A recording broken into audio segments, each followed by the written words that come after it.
La falta de jurisdicción universal extraordinaria en los apóstoles. La voz de la religión. Época segunda. Tomo cuarto, 1838. Discurso. Sobre la potestad que reciben los obispos en virtud de su ordenación. Jesucristo fundó su Iglesia, la que ha de durar, según la promesa que hizo, hasta la consumación de los siglos. Esta divina sociedad, comparada en la Escritura a un ejército bien ordenado, es un cuerpo que se compone de diversos miembros, de los que cada uno tiene sus funciones particulares, conforme a la expresión del apóstol en la carta primera a los de Corinto, cap 12. En ella no todos son apóstoles, profetas ni doctores, y por lo mismo cada uno ha de tener ciertas y determinadas atribuciones que debe ejercer como y según se le haya señalado, pues no siendo así no puede haber orden. Un ejercicio promiscuo e ilimitado de los deberes y obligaciones de cada uno, especialmente en las autoridades que hayan de regir y gobernar, es inconciliable con la paz, unión y caridad que debe reinar entre todos los individuos que la componen, de otro modo ninguna sociedad puede ser estable y permanente. Por tanto, Jesucristo, fundador divino de la Iglesia, no había de conceder a los apóstoles y sus sucesores los obispos una potestad de gobierno en común e ilimitado, pues que sería por sí un germen de confusión, cismas y guerras intestinas entre los fieles. No muere el Dios de la paz y del orden por fundar un reino de discordias y divisiones, y tal sería la Iglesia siempre que se admita en ella un gobierno de esta clase. Aún una sociedad humana constituida de este modo sería monstruosa. ¿Cuál podría concebirse en la que el soberano nombrase subalternos que ejercieron su autoridad indistintamente y en todas partes, sin señalar a cada uno el modo, orden y lugar con que debieran hacer uso de ella? Sería cuando menos notado del hombre más imprudente el dueño de una viña que enviase sus operarios a trabajar en ella, y no designase a cada uno el trabajo que debía prestar, sitio que había de ocupar, con las demás advertencias oportunas para que no hubiese confusión entre ellos, o cuando menos prevendrá al superintendente que colocarse sobre ella de las instrucciones necesarias para que distribuyese los operarios, y marcase a cada uno el orden, método y reglas para el trabajo. Sin un reglamento que fije a cada individuo o funcionario los límites de sus atribuciones no puede haber en ninguna sociedad más que confusión, cisma y anarquía. Y así la Iglesia, sociedad divina, no pudo haberse fundado sin él, y tendría este defecto esencial siempre que cada obispo gozase, en virtud de su ordenación, y por derecho originario, potestad de regir y gobernar todas las gentes y en todos lugares. Admítase por un momento este poder universal en cada obispo, dígase que se lo restringe y cortó la Iglesia a excepción de un caso de utilidad y necesidad, y he aquí las consecuencias, como apenas habrá una diócesis en la que no haya abusos que corregir, o reformas útiles que hacer, todas ellas, y aun sin exceptuar la Iglesia romana, serían un campo abierto, donde cada obispo pudiese ejercitar su celo cuando lo creyese útil o necesario, juzgarse que así se lo dictaba la ley de la caridad.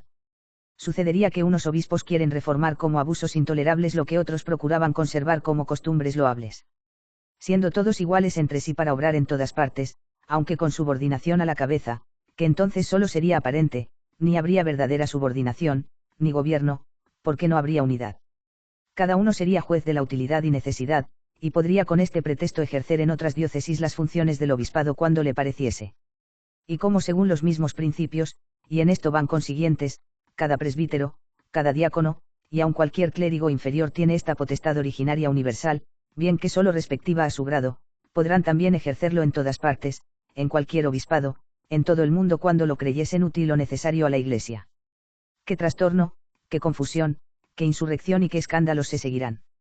Debe, pues, asentarse que Jesucristo determinó que cada obispo solo ejerciera su potestad dentro de los límites que se le señalasen, y del modo que se le prescribiera, que fue su voluntad que cada uno solo apacentar su grey, dejando el señalamiento y demarcación del territorio respectivo a disposición de la Iglesia, la que por consejo divino instituyó parroquias, dividió diócesis, y creó obispos, como dice Lian X en su bula de 1516, dada en confirmación del concordato que había celebrado con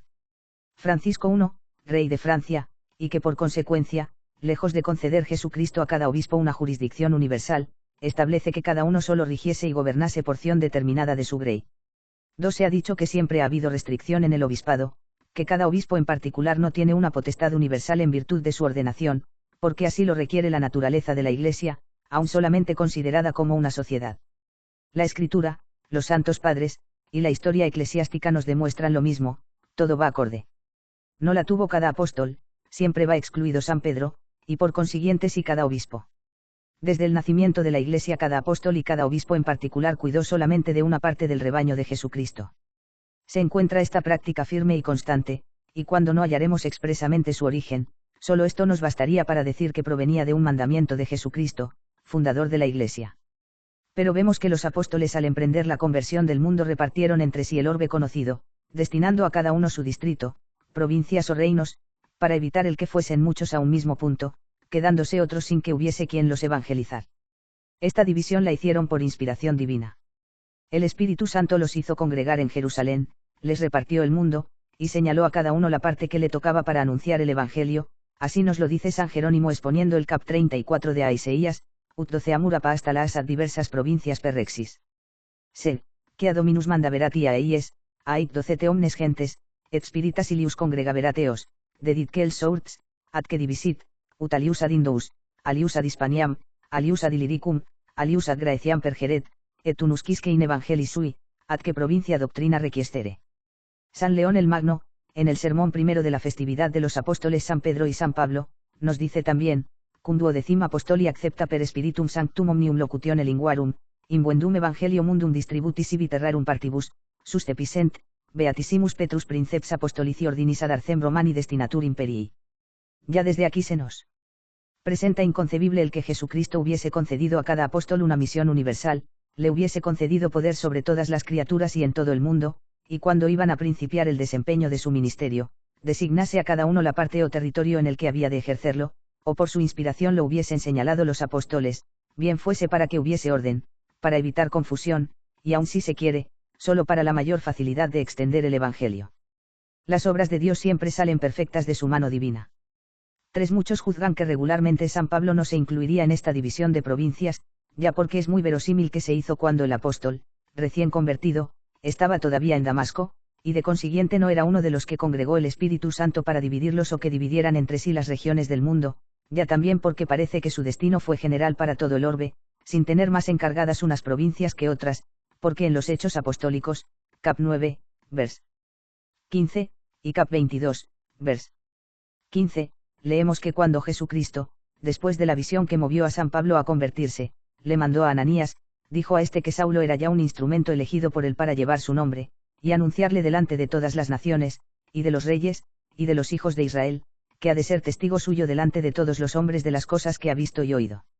El mismo San Pablo, al cap 26 de los mismos Hechos Apostólicos, decía al rey Agripa, que Jesucristo le manifestó después de la visión referida, que le libraría de las manos del pueblo y de los gentiles, a los cuales le enviaba, y en la carta a los romanos, cap 15, vers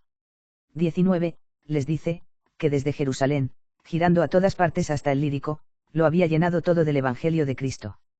Pero sin embargo de expresiones tan generales e indefinidas, se va a ver que San Pablo no tuvo misión universal, ni tampoco cada uno de los demás apóstoles, y con esto mismo se demostrará el sentido riguroso de que son susceptibles los textos que anteceden. San Pablo no podía llevar personalmente el nombre de Jesús a todas las naciones, reyes y hijos de Israel, lo hizo con sus escritos y doctrina, y así, dice San Ambrosio, Sermón 68, in omnem terram mirabilis Petri Bartus diffusa est, et infine orbis terrae epistolarum Pauli verba penetratim. Solo con fijar debidamente la atención en el itinerario de los trabajos evangélicos y peregrinaciones de este santo apóstol, nos convenceremos de que su misión tuvo límites, y que se circunscribe a un círculo de 10 o 12 provincias, que es el número mayor que le señalan los autores, siguiendo el contexto de los libros sagrados. Mas él mismo nos dice que evangelizaba solo en algunos pueblos, a saber, solo en aquellos que Dios le había asignado, y a los que el Señor le había enviado. En la que escribió a los romanos, cap 15, versículo 20, les dice, he tenido cuidado de no predicar el Evangelio en los lugares en que era ya conocido el nombre de Jesucristo, por no edificar sobre fundamento ajeno. Nos consta, pues, que no evangeliza en todas partes y a todas las gentes. Expresa la causa en la segunda a los de Corinto, cap 10, vers 13 y siguientes, no nos gloriaremos, les dice, desmesuradamente, sino a medida de la regla que Dios nos ha dado, medida que alcanza hasta vosotros, porque no hemos excedido los límites como si no alcanzaremos hasta vosotros. Ni nos gloriamos desmesuradamente atribuyéndose las fatigas de otros, esperamos, sí, que yendo vuestra fe en aumento, haremos, sin salir de nuestros límites, mayores progresos entre vosotros, llevando el Evangelio a otras partes que están más allá de vosotros, ni nos gloriamos de aquello que está cultivado dentro del término a otro señalado. Nos autem non in immensum gloriamur, sed secundum mensura regulae, o amen si est nobis Deius, mensuram pertingendius que ad vos. Non enimque isae non pertinentes ad vos super extendimus nos, non in immensum gloriantes in alienis laboribus, spem autem aventes crescentis fidei vestrae in vobis magnificari secundum regulam nostram in abundantiam, etiam in illa, que extra voz sant, evangelizare, non in aliena regula in aei es que praeparata sant gloriari. Bien claro nos dice aquí el apóstol que Dios le había señalado límites dentro de los que debía evangelizar, y que otros evangelistas tenían términos señalados para lo mismo. Los santos padres así han entendido este lugar. San Juan Crisóstomo, exponiéndole, dice, secundum mensuram regule, quam partitus est nobis Deius, mensuram pertingendi ad vos, quem ad modum agricolis vineam distribuidos, ita segregavit. E atenus igitur gloriamur, o atenus pertingere datum est. San Ambrosio, en el mismo lugar, partitum dicit unicuique ad quos in praedicatione dirigeretur, un singuli proprias aliquas civitates averent, de quarum fide gloriarentur. Dei en hymnu tu Macedonibus praedicare advocatus est hic apostolus et ut Corinthios evangelizare et ad hominem motus est. Lis ergo audenter locitur, quos ipsi fundavit, et ad quos Dei nutu pervenit. Caeteris non teila ei fiduciaria, que in aliena regula erant, o que est in parte alterius evangelista, ait, non queis ei misi pervenimus ad vosus que in praedicatione, sed destinati del mittente ad vas.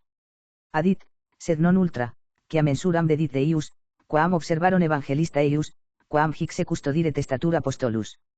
San Anselmo Cantuariense, exponiendo las mismas palabras, non gloriavimur in immensum, id est, non potestatem exercebimus in immensum, nam monente Christo ubobis evangelizabimus, et titanon fecit ad vos pervenire. Nos non extendemos super alterius provinciam, dam in vobis. Jus potestatis vindicativas, queis ai non pertinge etus que ad vos jus nostrae potestatis. Non enim hic usurpatione facimus, sed praecepto, nec queis ai non misi pervenimus ad vos in praedicatione, sed destinati, del mittente ad vos. Nec super alias provincias extendemos, quas conceditur, vel super episcopatus alterius, sed non ultra quam oportet, nec super aliorum provincias extendemos, que a supereos, quos alii praedicatores ante nos in fide fundaverunt, non nobis jus debite potestatis adrogamus. Los expositores de los libros sagrados, como Cio, Calmet, Duhamel, entienden en el mismo sentido la letra del apóstol. San Pablo, Dei nutu, Dei praecepto, estaba destinado a predicar en unas provincias, así como los demás evangelistas en otras, ninguno traspasaba los límites de las suyas. Jesucristo repartió el orbe entre los apóstoles, y lo segregó señalando a cada uno su porción, como lo hace el labrador distribuyendo su viña, sega se explica San Juan Crisóstomo. Por lo que la misión de San Pablo y la de los demás apóstoles no fue a todo el mundo, ni a todos los hombres promiscuamente, sino a los lugares a los que Dios había enviado a cada uno. Solo San Pedro abrazaba en sí a todo el orbe, los demás regían iglesias particulares y determinadas. Por eso San Gregorio Magno, reprendiendo a Juan, patriarca de Constantinopla, porque se arrogaba el título de obispo universal, le decía, ep. 38, lib. 4, certe Petrus apostolus primum membrum sanctae, et universalis ecclesiae est. Paulas, Andreas, Jonas, quidaliud, quam singularium plebium sant capita. Et tamen sub uno capite omnes membra sant ecclesia. El que es solo cabeza de plebe singular, no puede mandar más que en una iglesia particular. Uno mandaba a todos, los demás cada uno solo tenía su porción, sin tener ninguna parte en la del otro. Plan de la divina sabiduría, tan conforme al orden, caridad y justicia.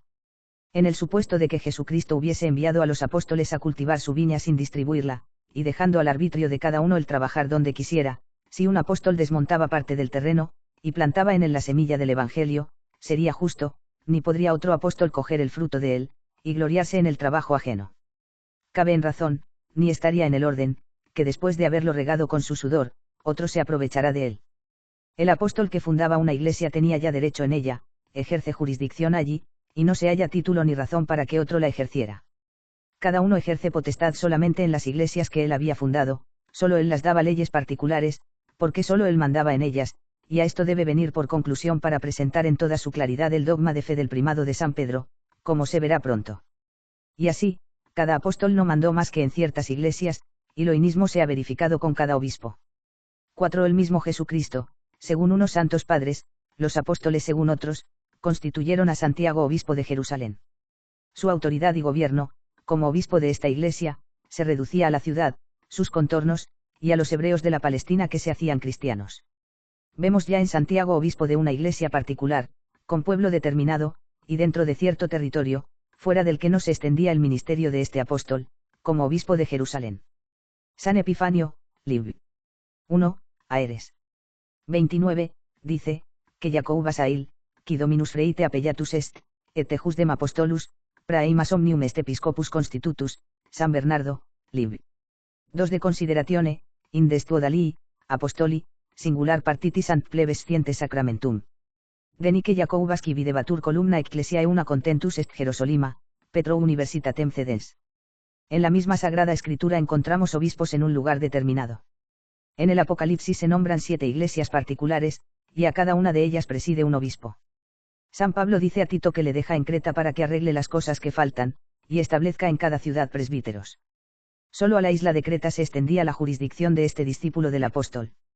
También San Pedro, en su primera carta, capítulo 15, dice, Pastite qui in vobis est gregem Dei, no dice apacentar todo el rebaño de la Iglesia universal, sino qui in vobis est, el que está a vuestro cuidado, el que se os ha encomendado.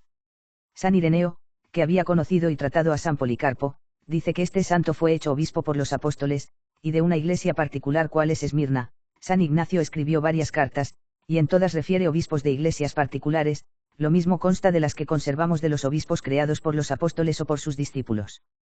Eusebio, en su Historia Eclesiástica, y aun el mismo San Ireneo, nos refieren la sucesión de varias iglesias, y remontándose hasta su origen, no hablan más que de un obispo en cada una. San Cipriano hace mención de muchos obispos, y siempre los denomina como obispos de iglesias particulares y determinadas.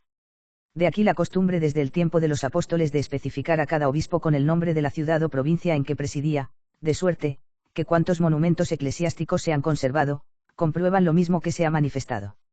Si no se encuentra respecto a los mismos apóstoles, provenía de que ocupados en fundar iglesias en los límites de su suerte evangélica, tenían muchas a su cuidado, las recorren a menudo, visitándolas y poniéndolas en mejor orden, en ninguna solían tener fija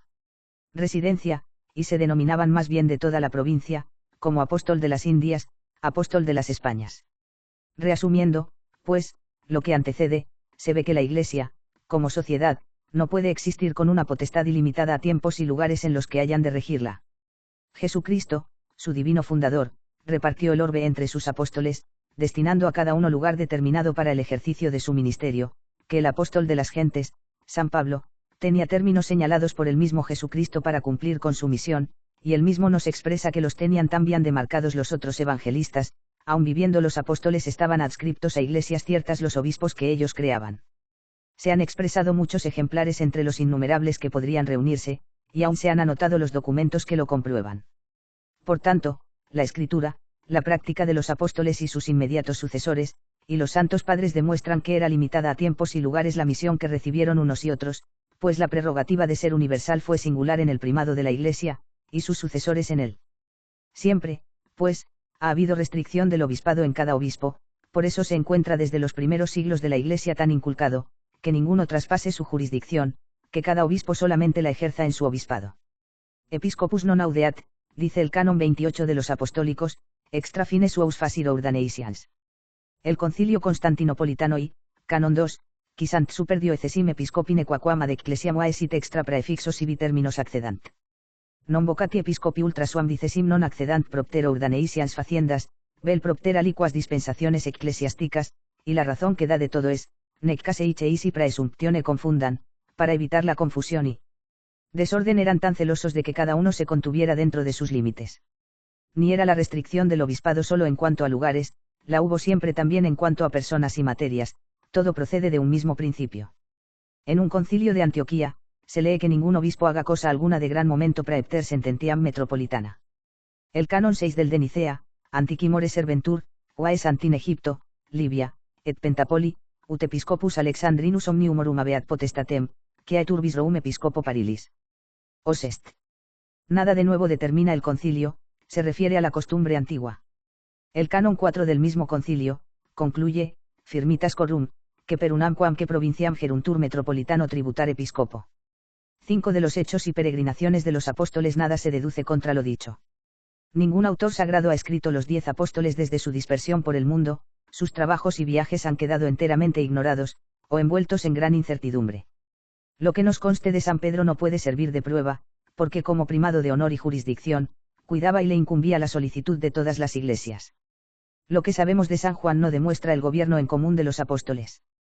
Hay noticias más ciertas y circunstanciadas de los trabajos apostólicos y peregrinaciones de San Pablo, pero lejos de probarse con ellos la jurisdicción universal de él y de otros apóstoles, se vio que él mismo dice que no edificar sobre fundamento ajeno, que no predicaba donde otros habían evangelizado, que en la predicación no se excedia de los límites que Dios le había señalado, ni se entromete en los asignados a otros evangelistas. Es verdad que encontramos en la misma escritura, que 2 o más apóstoles evangelizaron en un mismo pueblo a un tiempo, o que uno predicaba donde otro había fundado y sembrado la palabra divina. El hecho más terminante, y que puede ofrecer la prueba mayor para sostener la misión universal de cada apóstol, puede tomarse de la predicación de San Pablo en Roma. Hablaré de este en particular, y lo que de él se diga puede servir de contestación a los demás. Es constante que San Pablo ejerció su ministerio en Roma, pero era obispo de Roma y lo que mandaba o disponía, obligaba a todos los fieles indistintamente. ¿En qué distinguiremos en tal caso la misión de Pablo de la de Pedro? ¿Era acaso también primado de la Iglesia como el príncipe de los apóstoles? ¿Quién mandaba en Roma, o había 2 cabezas? San Pedro había fundado aquella iglesia mucho antes que hubiese llegado a ella San Pablo. Ya oímos 4 San Lian, Beatissimus Petrus Princeps Apostolici Ordinis ad Arcem Romani Destinatur Imperii. Y añade en el mismo sermán, Adam Kergo urbem tu Beatissime Apostole Peter venire non me tuis, et consorte gloriae tuae Apostolo Paulo aliarum aduc ecclesiarum ordinationis occupato, Silvanistam frementium bestiarum, et terbial antissime profunditat socianum, majori constantia, quam cum supra mare gradereris, ingrederis. Ya, pues, algunos años antes que llegase a Roma San Pablo había fundado San Pedro aquella iglesia. Y de que la había antes de su llegada lo dice expresamente escribiendo a los romanos, con la particularidad que después deja veralse expresado en el citado cap 15, al vers 20, que había tenido cuidado de no predicar el Evangelio en los lugares en que era ya conocido el nombre de Jesucristo, añade al vers 22, que esta era la causa que le había impedido muchas veces de ir a visitarlos, y esto era lo que le había detenido hasta entonces.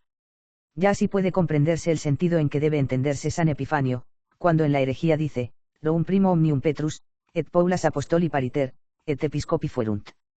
Y San Ireneo, libre. 3. Adversus a hereticos, cap 3. Ecclesiam Romanam a Sanctis Apostolis Petrou, et Paulo Instituto fuise, et fundalam, y nos ofrece respuesta a los que dijeron que San Pedro y San Pablo eran 2 cabezas principales de la Iglesia universal, o que entre los 2 formaban una cabeza moral, porque si él mismo dice a los romanos que no había ido a verlos a causa de que otro había evangelizado antes allí, y que no edificar sobre fundamento ajeno, es prueba de que otro había sido el fundador, que él no era la cabeza de Roma, y de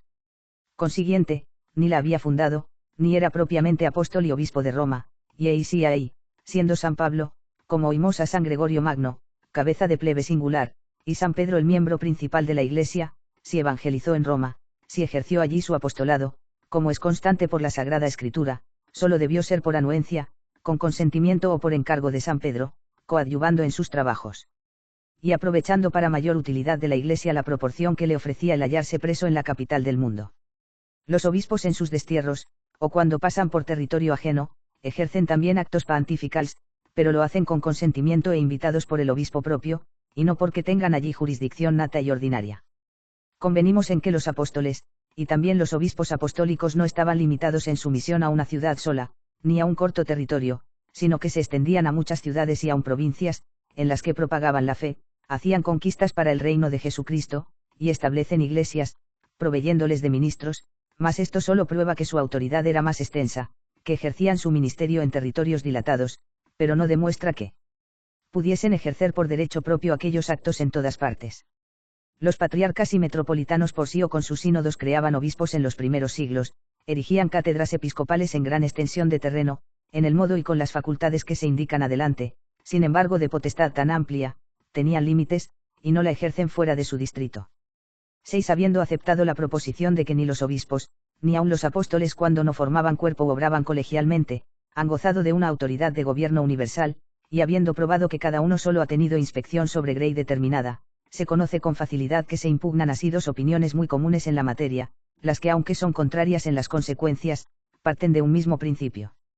Ambas convienen en que Jesucristo concedió a cada apóstol una potestad universal, un poder para que rigiese y gobernase en todo el mundo y a todas las personas, pero de aquí deducen los unos que esta potestad universal e ilimitada concedida a los apóstoles fue una gracia extraordinaria, y por lo tanto personal, que no se transmite a los obispos sus sucesores, porque estos les suceden solamente en la potestad ordinaria, mas no en lo que fue privilegio personal propio solo de los apóstoles. Los de otra opinión dicen que los obispos, como sucesores de los apóstoles, tienen originariamente, y en virtud de su ordenación el mismo poder de gobierno universal que tenían ellos, pues niegan que les fuese personal, pero como actualmente un obispo no ejerce jurisdicción más que en su obispado, nos dicen que esto proviene de que la Iglesia la restringe en los obispos por el bien público y utilidad, determinando que sólo la ejercieran en territorio demarcado, y sobre personas determinadas. Se va a ver en qué se fundan unos y otros, y la fuerza de sus argumentos. 7. Se ha dicho que las dos opiniones en lo que están acordes lo deducen de un mismo principio. Ambas se fundan en el cap 16, vers. 15 y siguientes de San Marcos, en el que se lee que apareció Jesucristo a los 11 apóstoles, y les dijo, id a todo el mundo, y predicad el Evangelio a todas las criaturas, y en San Mateo, capítulo 28, desde el versículo 18, se me ha dado toda potestad en el cielo y en la tierra, y después, instruid a todas las naciones. Y estad ciertos que estaré con vosotros continuamente hasta la consumación de los siglos. De aquí deducen unos que cada apóstol, y otros que cada apóstol y cada obispo reciben una misión universal, porque cuando Jesucristo mandó a predicar a los apóstoles no les señaló límites ni territorio, y por lo tanto les concedió en todo el mundo una potestad amplia y universal, la que se transmite del mismo modo a los obispos en sentir de los últimos. Pero será una consecuencia legítima. Jesucristo concedió a todo el apostolado una misión universal, luego la concedió también a cada uno, o la concedió todo el obispado. Luego también a cada obispo. Es cierto que Jesucristo envió a los apóstoles a predicar por todo el mundo y a todas las criaturas, pero entonces hablaba con todo el colegio apostólico, y así dio esta potestad tan universal a todos los apóstoles y a todos los obispos sus sucesores colectivamente, es decir, formando cuerpo la dio al obispado, mas no a cada obispo en particular, ni aun a cada apóstol con la universalidad que suponen, pues no es deducir que admita la buena lógica de que dio a cada uno lo mismo que concedió al todo. En las palabras citadas de San Mateo se vio que Jesucristo promete a los apóstoles su asistencia en confirmación de su doctrina, les promete la infalibilidad, y porque sea infalible el obispado o los obispos reunidos legítimamente, no puede deducirse que es infalible cada obispo, ni que cada uno pueda dar leyes a todos, porque estando formando en cuerpo manden a todos los fieles. Es muy diferente el poder del todo, del de cada una de sus partes, y por tanto los textos citados que hablan con todos, no pueden probar la extensión de la potestad de cada uno en particular. Que es muy diferente la misión concedida al cuerpo de la que goza cada individuo, nos la indica el modo que tiene San Pablo de explicarse en el cap primero de su carta a los romanos. La principia diciendo, Paulo, siervo de Jesucristo, apóstol por vocación escogido para el Evangelio de Dios que había prometido en las Escrituras Santas acerca de su Hijo Jesucristo, por el cual nosotros hemos recibido la gracia y el apostolado para someter a la fe por la virtud de su nombre a todas las criaturas. Sigue en el vers. 8, yo doy gracias a mi Dios. Es de notar que en los 4 primeros versículos habla el apóstol de sí en singular, y lo mismo desde el vers. 8 y siguientes, pero en el 5, cuando dijo que había recibido la gracia para someter a todas las naciones, no dice yo sino nosotros, que es como si dijera que el someter todas las naciones fue gracia concedida a todo el apostolado, y no a cada uno en particular, que entre todos tenían la misión general, y él solo la tenía particular. Así San Juan Crisóstomo, exponiendo el mismo vers. 5, dice, no habla aquí San Pablo de sí solo, sino que habla también de los otros 12 apóstoles, y de todos los que después de él anunciase el Evangelio. San Celestino y Papa, escribiendo al Concilio General de Efeso, notó bien que cuando Jesucristo confirió el apostolado universal, dando la misión a sus apóstoles, habló a todos ellos juntos, ac omnes in communi domini sacerdotes mandeit praedicationis cura pervenit, a hereditario jure constreñir in anc solicitudinem quicumque per diversa terrarum meorum vice nomen domini praedicamus, damilis dicitur, ait, docete. Omnes gentes. 8 También San Pablo, en la segunda carta a los de Corinto, decía al cap 11, vers. 8, que le oprimía el cuidado de todas las iglesias, instantia mea quotidiana, solicitudo omnium ecclesiarum. Y si su solicitud se extendía a todas las iglesias del universo, ¿qué más podría decir San Pedro? El sentido más natural y propio que ofrecen estas palabras de San Pablo, es que habla solamente de las iglesias que él había fundado, de las que cuidaba, y no de las que estaban al cuidado de otros apóstoles. En su misma carta tenemos la prueba. Según vimos en el párrafo 3, expresó en el cap 10, que solo estaba encargado del cuidado de algunas iglesias, de aquellas que Dios le había señalado, y continuando el mismo discurso, en el capítulo 11 se queja de los falsos apóstoles que impedían el fruto de su predicación, manifiesta los trabajos que había tenido, y cuenta entre ellos la solicitud que le incumbía de todas las iglesias. Es, pues, evidente que se refiere a solo las iglesias que él había fundado, pues de estas viene hablando. Nos había dicho que tenía limitado el círculo de su predicación, como lo tenían los demás apóstoles, por lo que cuando dice que le abrumaba el cuidado de todas las iglesias, no puede entenderse de todas las iglesias del universo, y sí solo de las que había establecido donde le había designado Jesucristo. Es bastante común este modo de explicarse. Aurelio, primado de África, decía en el Concilio 3 de Cartago, ego cunctarum ecclesiarum dignatione Dei, ut citis fratres, solicitudinem sustineo, es claro que aunque habla y ahí, solo se refería a las iglesias de África, que eran las que corresponden a su primado. Lo mismo debe entenderse el attendite vobis et universo gregi in quo vos spiritas sanctus posuit episcopos, que se lee en los Hechos Apostólicos, pues no se entiende que los obispos de Efeso estaban instituidos para gobernar todo el rebaño de Jesucristo, no se les dice, velad sobre todos los fieles, sino velad sobre el rebaño que ha puesto a vuestro cuidado el Espíritu Santo. Ya también en los mismos Hechos Apostólicos, cap 14, se nos había dicho antes que San Pablo con San Bernabé ordenaban obispos o presbíteros en cada una de las iglesias de Listra, Iconio y Antioquía, cum constituyen per singular ecclesias. Cada obispo debe velar sobre todo su rebaño, es decir, sobre todo el de su obispado, pero no por esto puede inferirse que le compete el cuidado de la Iglesia universal, y sí solo de la parte que se le ha encomendado.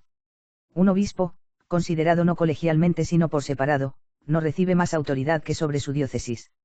Oigamos a San Bernardo, en el libro 2, cap 8, de las consideraciones que dirige el Papa Eugenio III, Jesucristo os ha dado las llaves del cielo, y os ha confiado el cuidado de sus ovejas. Es verdad que hay otros pastores, otros que han recibido las mismas llaves, pero en vos es tanto más glorioso este privilegio, cuanto es la diferencia con que a vos y a ellos se les han confiado estos cargos.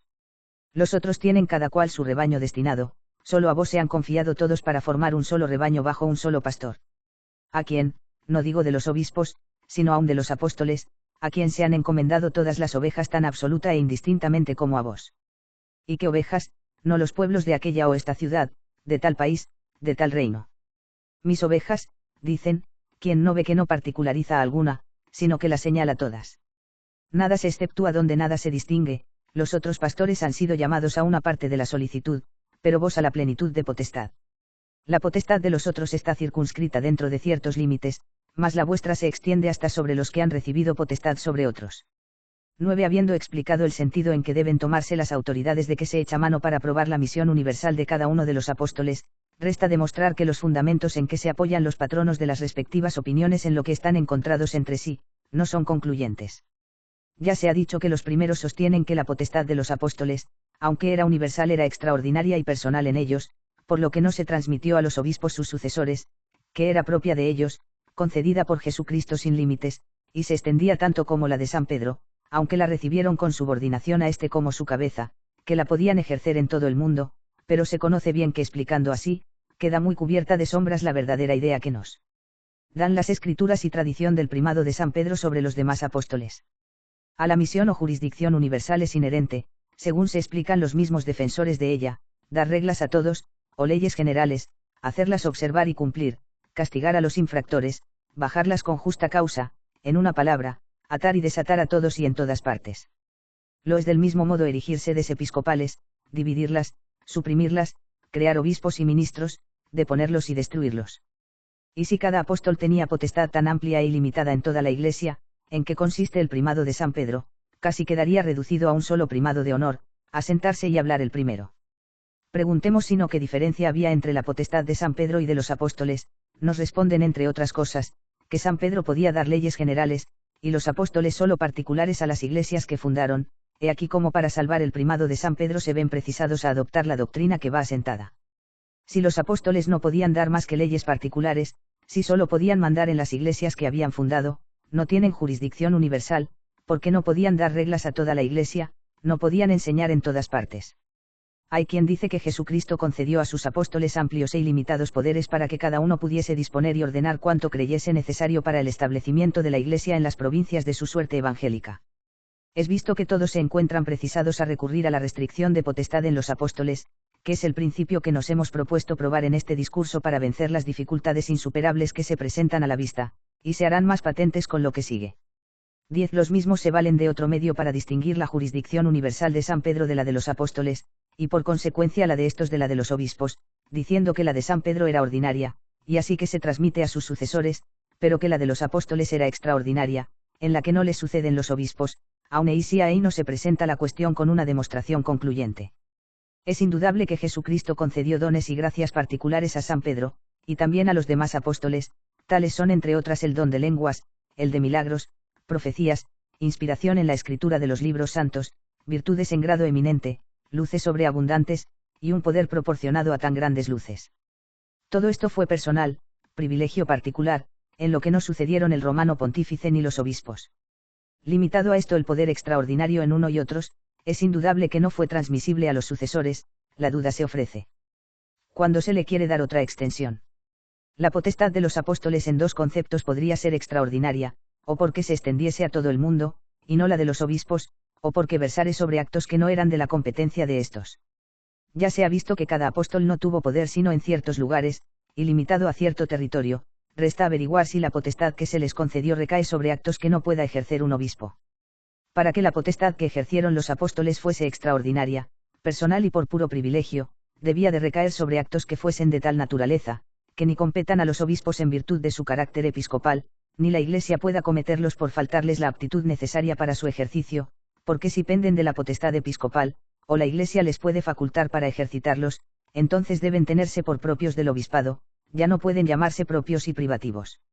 de los apóstoles, y así solo podrá decirse que estos gozaban de un poder extraordinario, personal y no transmisible a los obispos respecto a actos y funciones, a los que no puede extenderse la potestad de estos. Muchos, para evitar confusión, y expresar más bien la idea de la potestad extraordinaria de los apóstoles, distinguen dos clases de poderes que les concedió Jesucristo, el uno como apóstoles, y el otro como obispos, aquel concedido al apostolado, y este al obispado, aquel extraordinario y personal, y este ordinario. Según esta explicación se colige más bien que el poder extraordinario de los apóstoles debe terminar a funciones que no ejercen como obispos. ¿Y a qué se extendía este poder extraordinario de los apóstoles, digamos segunda vez a los mismos? Este poder, nos dicen, comprende la libertad de predicar y ejercitar su divino apostolado a donde y cómo el Espíritu Santo los condujese, ligar y desatar con autoridad plena, crear obispos, arreglar el culto, liturgia y disciplina. Pero todo esto considerado en sí, y sin relación a lugares y personas, no puede negarse que pende de un poder que radica en el obispado, que hay aptitud en los obispos para ejercerlo, y que la Iglesia puede darles facultad para usarlo, todo lo que prueba ser inherente al obispado, y no privativo del apostolado, pues a serlo, la Iglesia no podría habilitar a los obispos para actos propios solamente de los apóstoles. Cuando envía la Iglesia a algún obispo a la conversión de infieles en países lejanos y de difícil comunicación, puede y suele condecorar con unos poderes muy amplios, y cuáles son necesarios para el desempeño de su ministerio, y así está en sus atribuciones darle facultad de fundar iglesias, crear obispos, evangelizar en todo el distrito al que se le destina, atar y desatar con plena autoridad, arreglar el culto, liturgia y disciplina. Esta potestad concedida a este obispo, que también puede llamarse extraordinaria y personal en su línea, comprende una igual y semejante a la que dicen fue concedida a los apóstoles por razón del apostolado, y pues que el obispo enviado del modo dicho la gozaba como comunicable al obispado, no puede entenderse concedida aquella potestad a los apóstoles como apóstoles, sino como obispos. Y siendo ordinaria la jurisdicción o potestad que compete a alguno por razón de su oficio, ministerio o destino, como los actos expresados los ejercen los apóstoles en cuanto obispos, hay que confesar que era ordinaria en ellos esta potestad, la que únicamente podía tener concepto de extraordinaria si la hubieran podido extender a todo el mundo y sobre todos los fieles, lo que no es cierto, como queda probado. Tal vez por esto no encuentran bien rebatida su opinión los de la segunda, cuando dicen que es potestad ordinaria la que incluye los encargos de predicar, perdonar pecados, consagrar y bautizar, que son los principales que se hacen al obispo cuando se le ordena.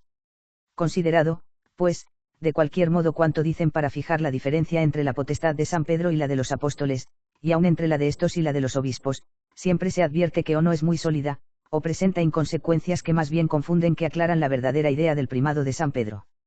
Nos dicen que este y los apóstoles extendían su poder a todo el mundo, y se ha probado con razones y autoridades terminantes, y aun por las consecuencias que deduce los contrarios que esto es solo privilegio del primado, pues los demás solo podían dar leyes particulares, y ejercer su misión en las provincias de su suerte evangélica. Si dicen que la potestad de San Pedro era ordinaria, y extraordinaria la de los apóstoles, también se probó que la de estos era también ordinaria, porque la gozaron como obispos, era inherente al obispado, y recae sobre funciones propias de él. Solo, pues, se presenta con toda evidencia la primacía de San Pedro, diciendo con San Gregorio, que Pedro era el miembro principal de la Iglesia, Pablo, Andrés y Juan cabezas de plebes singulares, que San Pedro tenía jurisdicción sobre todas las iglesias, sobre todos los pastores y ovejas, y cada apóstol solamente la tenía sobre las que fundaba dentro del círculo que se le señaló, y subordinada a la de San Pedro como pastor principal. Los apóstoles tenían rebaño designado, y a solo Pedro se confiaron todos los rebaños para formar uno solo bajo un pastor, como se explica San Bernardo. Algunos aún juzgan como necesaria la jurisdicción universal extraordinaria en los apóstoles, porque les parece que así lo exige el estado naciente de la Iglesia, a fin de que pudiesen más bien ejercer el ministerio en todo el mundo. Porque la incomunicación y distancia de los lugares a donde iba cada uno, no les permitía ocurrir al primado en los casos urgentes. Los apóstoles, no puede negarse, que iban a encontrarse en las circunstancias más críticas, se dirigen a diferentes puntos del globo, muy distantes entre sí, las comunicaciones entonces no estaban tan expeditas como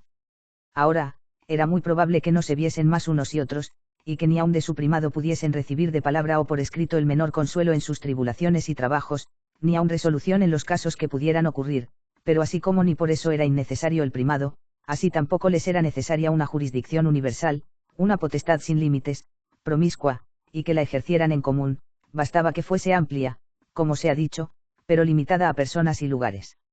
Tal vez la universal sería menos conducente, y ofrece obstáculos a la mejor y más expedita promulgación del Evangelio. Sabemos por los hechos apostólicos que hubo división entre San Pablo y San Bernabé, este quería llevarse consigo a Juan y Marcos, y San Pablo se lo disuadió en pena de haberse separado de ellos en Panfilia. Ni San Pablo, ni San Bernabé creyeron poder ceder al dictamen del compañero. Es verdad que esta variación de opiniones en tan grandes santos acarreó grandes utilidades a la Iglesia, pues separados trabajaron en la santificación de los fieles.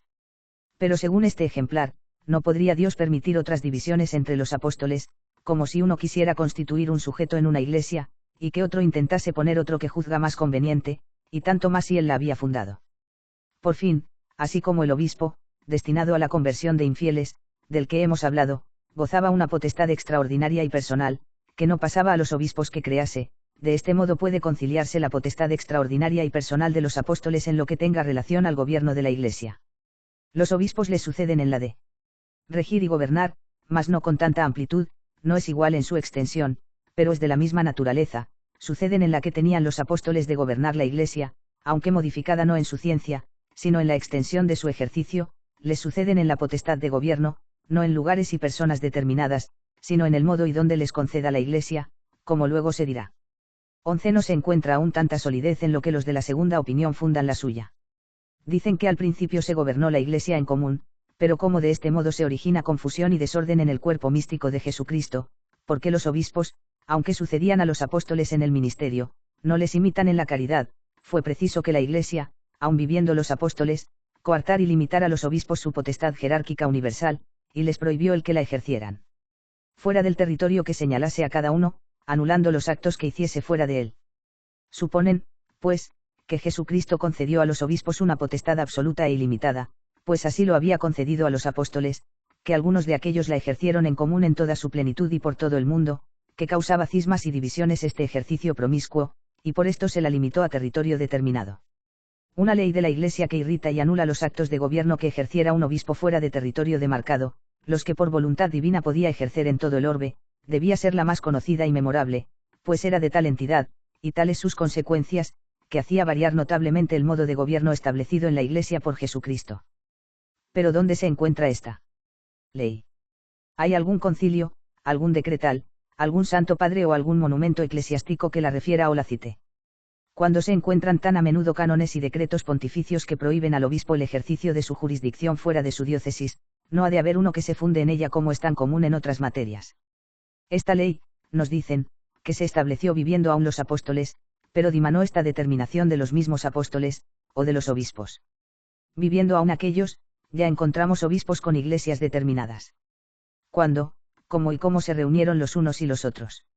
Si la causa fue la discordia y divisiones que hubo entre los obispos que iniciaron a gobernar la Iglesia en común, ¿quiénes fueron estos? Es posible que ningún monumento hable de ellos y de sus discordias.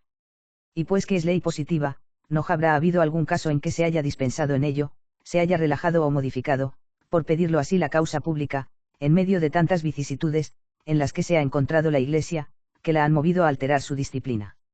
Mientras no se nos responda a todo esto, aunque sean argumentos negativos, y se nos pruebe concluyentemente la existencia de semejante ley, y las causas que dicen que la motivaron, podemos contestar razonablemente que esta opinión se funda en diferentes supuestos, de los que ninguno se prueba, y con tanta mayor razón, como que ofrece la mayor repugnancia que haya existido ley de semejante naturaleza.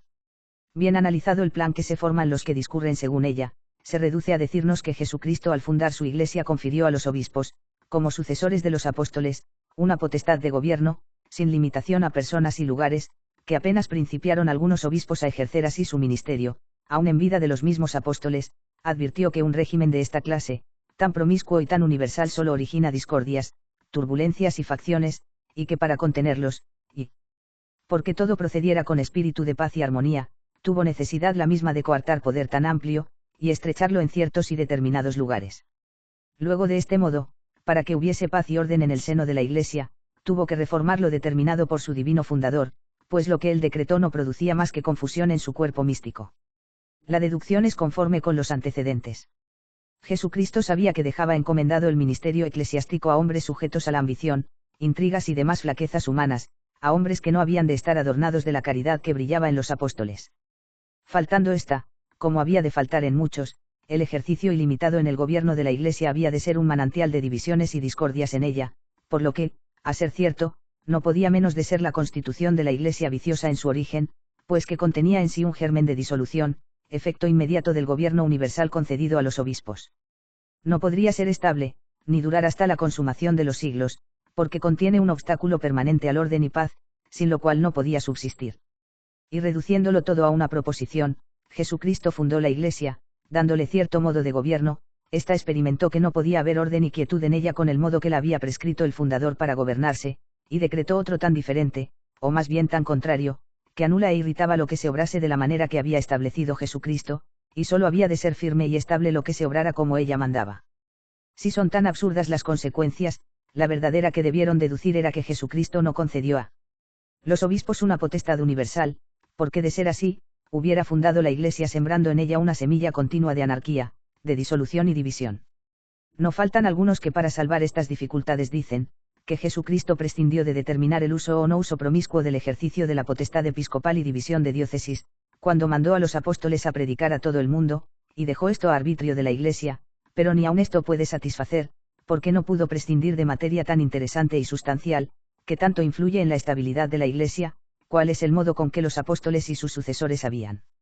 de ejercer su ministerio, pues que prescinda de lo que pertenece en materia intrínseca a la misma Iglesia, a saber, si había de haber orden en ella, y se ha visto que no puede haberlo con un gobierno en común, porque así no puede estar bien arreglada. 12. Se pretende también probar la misión universal, o que los obispos por virtud de su ordenación la tienen para todo lugar y respecto a todos los fieles, fundándose en que al obispo, en su consagración, se le confiere no solo potestad de ordenar, sino también la de regir y gobernar, pues que a no ser así no sería propiamente orden jerárquico. Que estas potestades las recibe inmediatamente de Jesucristo en virtud de su ordenación, porque el consagrante es solo un instrumento de la gracia divina, y que concediéndole Jesucristo sin limitación a personas y lugares, la reciben universal. Pero como ahora no pueden usar de ella con esta extensión, dicen que se la ha limitado la Iglesia para evitar confusión en ella, aunque con esta diferencia, que sus leyes prohibitivas unas son solamente en cuanto a lo lícito, y otras se extienden también en cuanto a lo válido, o lo que es lo mismo, que prohíbe el ejercicio de algunos actos, en términos que si se ejercen contra su prohibición los anula, y otros, aunque son ilícitos, quedan válidos, y de aquí toman la diferencia de por qué es válida la ordenación que hace un obispo fuera de su territorio, y son nulos los actos jurisdiccionales. Suponen que la Iglesia ha obrado en el modo de coartar la potestad de los obispos lo mismo que en los sacramentos de la penitencia y matrimonio, poniendo en este impedimentos impedientes y dirimentes, y en aquel declarando nula la absolución dada sin jurisdicción, sin embargo que el presbítero recibe al ordenarse la potestad de absolver de pecados. Deducen de todo que la potestad de regir y gobernar la Iglesia la reciben los obispos en su ordenación inmediatamente de Jesucristo, sin restricción ni limitación, pero que la misma Iglesia se le coarta por el buen orden, y exigir así la ley de la caridad, y que siendo por lo mismo de derecho humano la ley para que usen de ella solamente en lugar determinado, debe cesar esta cuando lo exija la ley de la caridad y bien de la Iglesia, porque en semejantes casos cesan todas las leyes humanas. 13. Resultando de lo que va dicho que cada obispo en particular no tiene por virtud de su ordenación potestad innata universal, y que no es deducción legítima que la tenga porque dijo Jesucristo a los apóstoles reunidos que predicase en todo el mundo y a toda criatura, no puede decirse que recibe el obispo inmediatamente de Jesucristo en su ordenación potestad ilimitada. El colegio apostólico, o dígase el obispado, recibió misión universal, y como cada obispo no puede gobernar más que el pueblo que se le encomienda, es preciso distinguir dos misiones, una general y otra particular. Aquella la reciben los obispos inmediatamente de Jesucristo para obrar en cuerpo o colegialmente, y está la de la Iglesia o el Papa, señalando súbditos, porque sólo estos tienen bajo su poder a todos los cristianos, y extienden su jurisdicción por todo el mundo. Un obispo particular no puede mandar en todas partes, ni tiene jurisdicción más que en su territorio, y bien se entiende por jurisdicción el derecho de mandar a otras personas, o el señalamiento de súbditos. No puede el obispo ordenante conceder este derecho sobre territorio o personas no sujetas a él, pues no puede dar lo que no tiene, a saber, el derecho de mandar a los que no son súbditos de él.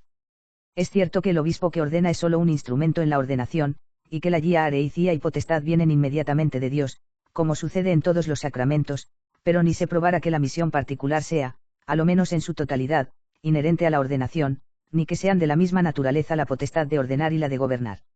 La de ordenar ni la ha delegado, ni puede delegarla la Iglesia al que no sea obispo, ni ha delegado ni puede delegar la jurisdicción universal. Nunca ha podido conferir órdenes mayores el que no esté revestido del carácter episcopal, y ahí fuera cuerpo en el régimen universal de la Iglesia el que no es obispo, y aunque el obispado delegase todas sus funciones jerárquicas colegiales en los presbíteros podrían estos ejercerlas.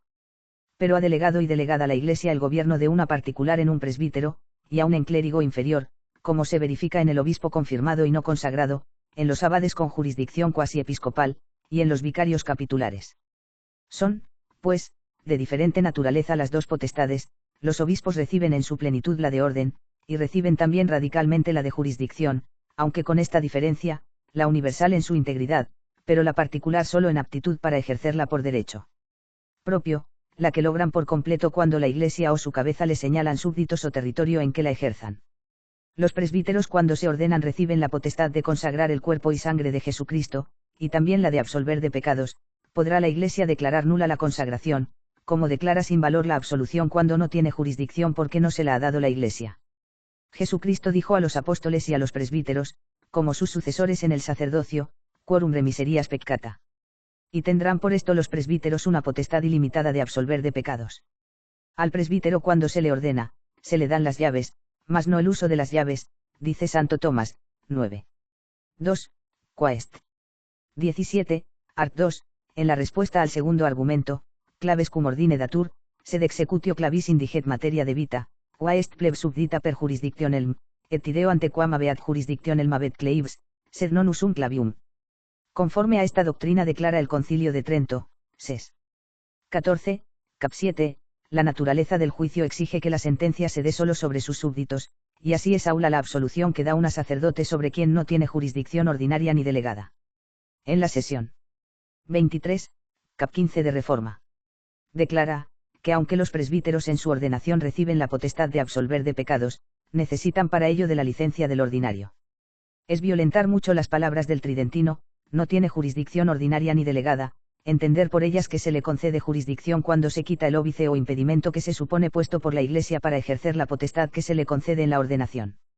La jurisdicción constituye a uno superior de otro, la superioridad es relativa a súbdito, y así no puede ser superior mientras no tenga súbditos, y como el presbítero cuando se ordena no los tiene, por eso dice el concilio con toda propiedad que no tiene jurisdicción ordinaria ni delegada, y así se verifica que recibe en la ordenación la potestad, pero no el uso de la potestad. Eso mismo sucede en el obispo, recibe en su ordenación la potestad de regir y gobernar, pero no el uso de ella, mientras la Iglesia no le conceda la jurisdicción asignándole súbditos. Así, lo que se propone del sacramento de la penitencia no puede servir de prueba, porque es caso idéntico al que promueve la disputa. Tampoco puede servir de regla lo que se dice del matrimonio, ni admite comparación. Las leyes de la Iglesia no se dirigen al sacramento, declarando nulo el que Jesucristo hace válido, que era el caso en que podría fundarse el argumento. La Iglesia en sus determinaciones deja siempre salvo la sustancia de los sacramentos, como dice el Tridentino, no toca en la forma y materia de ellos. En el discurso que pronunció en el mismo concilio Canipegio, inquisidor de Ferrara, se aclara bien este punto, dice, cualquiera que pueda destruir el ser de la materia, puede también hacerla incapaz de sacramento. Ninguno puede hacer que el agua natural no sea materia del sacramento del bautismo, y que el pan de trigo no sea materia de la Eucaristía, pero si alguno destruyere el agua convirtiéndola en aire o vapores, y quema el pan o lo reduce a cenizas, hacen que no sean capaces de la forma del sacramento. De este modo en el matrimonio, según la ley de Jesucristo la materia es el contrato, si éste se destruye y declara nulo, ya no puede ser materia, ni recibe la forma del sacramento del matrimonio. 14. Por consecuencia de cuanto se ha dicho, cuando se dice que en caso de necesidad puede cualquier obispo ejercer jurisdicción en todas partes, porque recibiéndola inmediatamente de Jesucristo, y proviniendo radicalmente de su ordenación, solo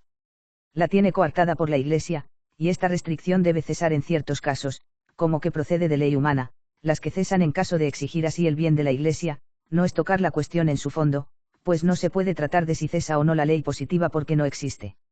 Se trata propiamente de la naturaleza de las cosas, que es inalterable en todos casos y circunstancias, y así más bien se debía tratar si uno puede dar lo que no tiene, si el obispo que no tiene jurisdicción más que en cierto territorio la puede dar para fuera de él, o si uno podía recibir jurisdicción del que no la tiene. Cuando se da un obispo a una iglesia vacante, se entiende darla una cabeza que la rija y gobierne con aquella potestad que es propia del ministerio episcopal y de un pastor de almas. Es necesario saber quién le da esta potestad para regir y gobernar cierta grey.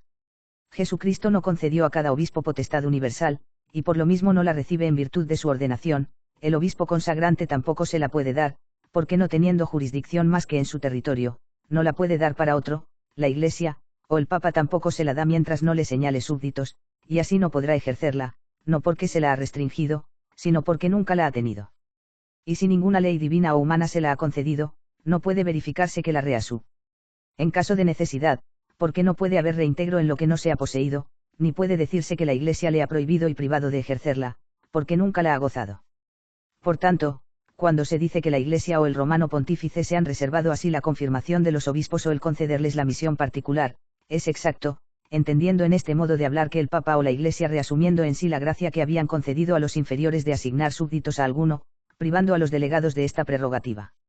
El derecho nato y originario de concederla, está, y siempre ha residido en la Iglesia y su primado, conceden por tiempo el uso a los patriarcas y metropolitanos, o a sus concilios, retiraron después por justas causas esta facultad, y se reservaron este derecho, quitando los poderes a los delegados. Antiguamente concedían los referidos esta misión, pero ¿con qué derecho o facultad? Con la que habían recibido de la Iglesia, disciplina que tuvo origen en la costumbre y en los concilios, de los que era cabeza el Papa. Aclara bien este punto Pío V, en su bula a los obispos de Francia, de 13 de abril de 1791. Dice, sepa entre tanto el intruso obispo Espiliz, que él mismo se ha pronunciado su sentencia, pues sí es cierto que según la disciplina antigua, por el canon del concilio de Nicea que cita, es absolutamente necesaria para que el electo adquiera un título legítimo, el que recibiera su institución del metropolitano, cuyo privilegio procede también y emanaba de los derechos de la Santa Sede. Y más abajo, si estos obispos, que pertenecen a otras provincias, han tenido la temeridad de conferir el orden episcopal, es evidente que no pudieron darle una jurisdicción que no tienen, de la que ellos mismos fueron destituidos conforme a la disciplina de todos los tiempos. La potestad de conferir la jurisdicción con arreglo a la nueva disciplina, no pertenece a los metropolitanos, porque habiendo devuelto al origen de donde emanaba, reside solamente en la sede apostólica.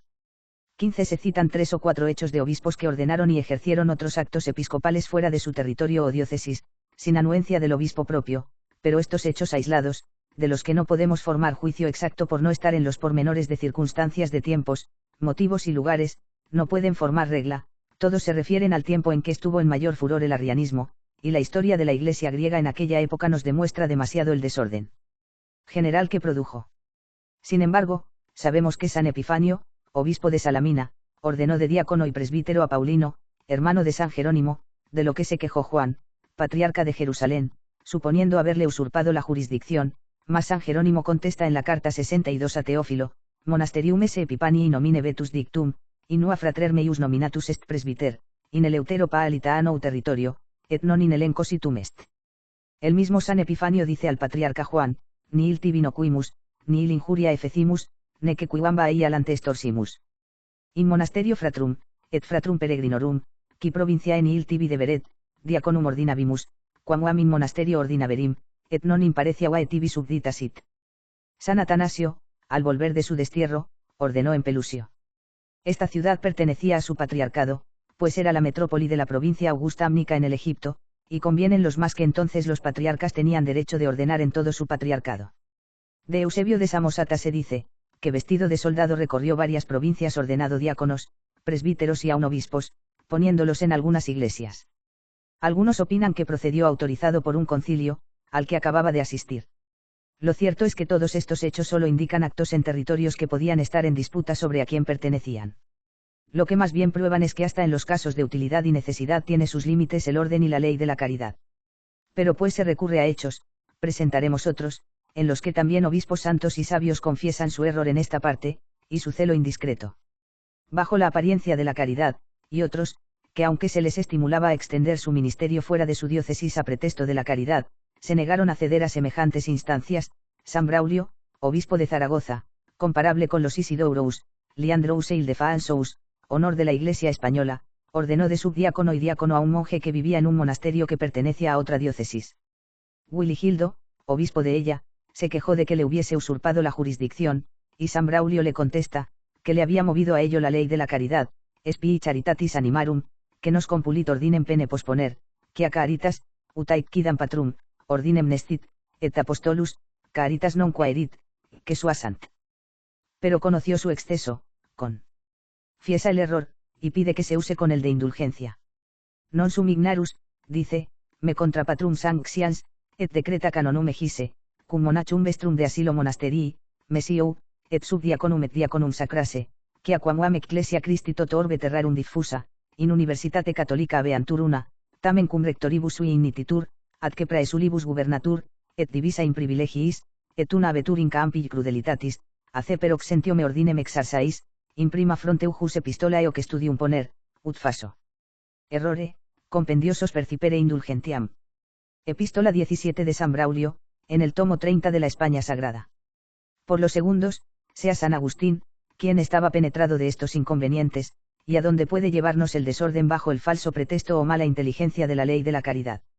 Le decían algunos que debía ir a Constantina o a Mileto para conferenciar con los donatistas y convencerlos, en la persuasión firme de que se hallaba en esta precisión, pero les contesta en una carta a Eusebio, 34, 6168, hoc ridiculum est dicere queisa et ad me pertinet cura propria nisi ponensis ecclesia, in eilia isquidem civitatibus tantum agimus, quod ad ecclesiam pertinet, quantum vel nos permiten, vel no ubis imponune orundem civitatum episcopi fratres, et con sacerdotes nostri.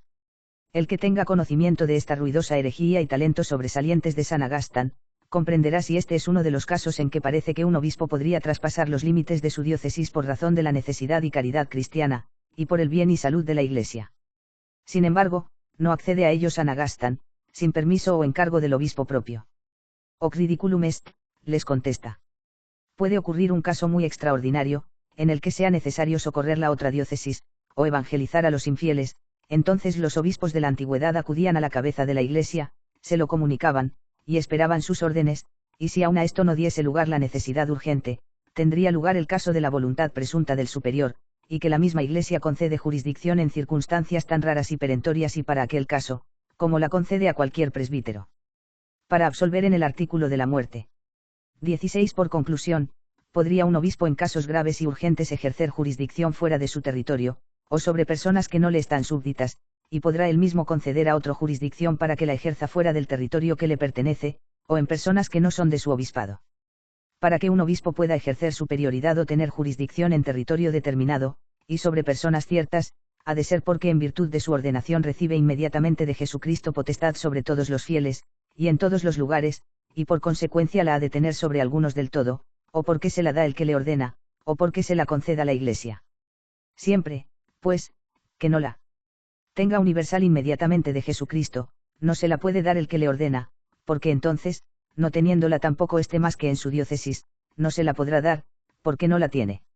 Y si el obispo no recibe al ordenarse potestad universal, no puede verificarse que se reintegre o reasuma aún en casos graves y urgentes sus derechos natos y originarios para ejercerlos en todas partes, puesto que no teniéndolos, no habiéndose tenido en esta extensión, no puede reintegrarse en lo que no ha poseído, ni reasumir lo que no ha gozado.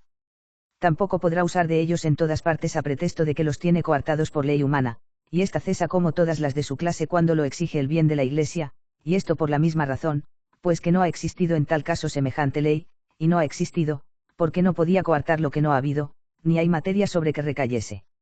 Por esto me propuse demostrar con todo género de pruebas que Jesucristo, a excepción de San Pedro y sus sucesores en el primado, no concedió misión general a cada apóstol, y menos a cada obispo para que la pudiese ejercer en todo el mundo, y sobre todas las criaturas, las que reproduzco aquí en compendio.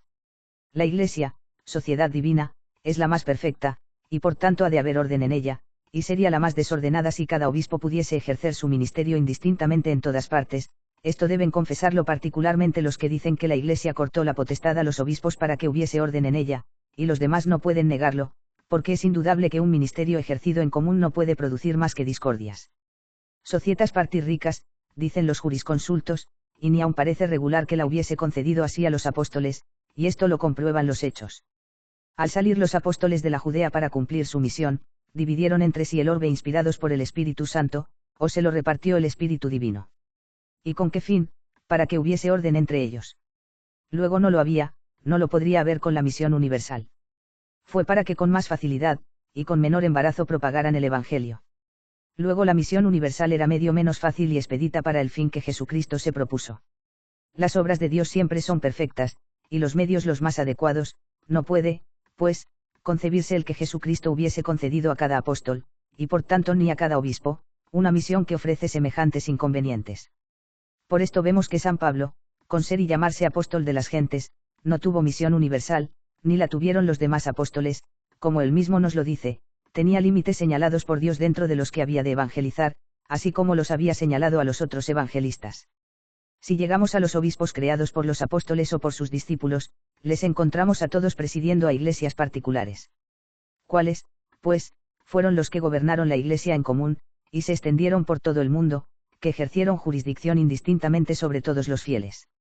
Es verdad que leemos en el Evangelio, que Jesucristo envió a los apóstoles a predicar en todo el mundo, y con potestad sobre todas las criaturas, pero entonces hablaba con todo el apostolado, y el todo concedido a todos no puede entenderse concedido a cada uno, el todo de obispos es infa. Libre, sería errada la consecuencia que se redujese, luego lo es cada uno. Tampoco cuando dice San Pablo que le incumbe el cuidado de todas las iglesias, debe ni puede entenderse que habla de todas las iglesias del universo, pues poco antes acababa de decir que no tenía potestad de evangelizar más que en lugares determinados, que no edificaba donde otro había fundado, solo pues ha de entenderse del cuidado que le abrumaba de las iglesias de las que era cabeza, de las que había creado. Sirve también de prueba de lo que antecede la precisión y claridad con que así se explica la esencia y naturaleza del primado de la Iglesia, y la diferencia que hay entre la misión de San Pedro y la de los apóstoles, entre la de su sucesor y la de los obispos, la que no pueden lograr los que se separan de este modo de discurrir. Así se dice, Pedro mandaba a todos y en todas partes, los apóstoles solo a algunos y en lugares determinados. Pedro era el miembro principal de la Iglesia, Pablo, Andrés y Juan cabezas de plebes singulares. En el romano pontífice reside la plenitud de potestad, en los obispos solo una parte de la solicitud pastoral. Pero los que se separan de esta opinión dicen, San Pedro tenía jurisdicción universal, la tenían también los apóstoles subordinada a aquel, mas no podían dar leyes generales, no podían evangelizar sino en las provincias de su suerte evangélica. La potestad de San Pedro era universal ordinaria, mas la de los apóstoles era universal extraordinaria, concedida solo al apostolado. Sin embargo, confiesan que recae sobre actos que son propios del obispado, por cuya razón los que sostienen que radica en cada obispo una jurisdicción universal, llaman ordinaria a aquella potestad, y no ha de ser fácil demostrarles lo contrario. Estos dicen que logra el obispo al ordenarse un poder universal, cuyo ejercicio le coarta la Iglesia, pero son tal vez los menos exactos en explicar la esencia del primado pontificio, porque si el obispo no ejerce sus funciones universales porque se las restringe la Iglesia, reservando el ejercicio al romano pontífice, los derechos que éste ejerce en su plenitud más bien parece que provendrían de autorización humana que por concesión divina. Sí, pues, el obispo no recibe inmediatamente de Jesucristo la potestad de gobernar rebaño determinado, ni se la puede dar el obispo que le ordena, es preciso que le venga de la Iglesia o su cabeza, pues solo estos tienen jurisdicción universal sobre todos los fieles y en todo el mundo, ni por tanto podrán ejercer actos propios de ella mientras que estos mismos no le señalen lugar y personas sobre las que pueda recaer. ¿Qué potestad recibe en tal caso el obispo cuando se ordena? Además de la potestad general de gobernar la Iglesia en unión con los demás obispos y con su cabeza que los presida, recibe las llaves, sed exercitium clavis indiget materia de vita, oae pleb subdita per jurisdictionem, et ideo ante quam habeat jurisdictionem habet cleives, sed non usum clavium, tomando al efecto las palabras de Santo Tomás.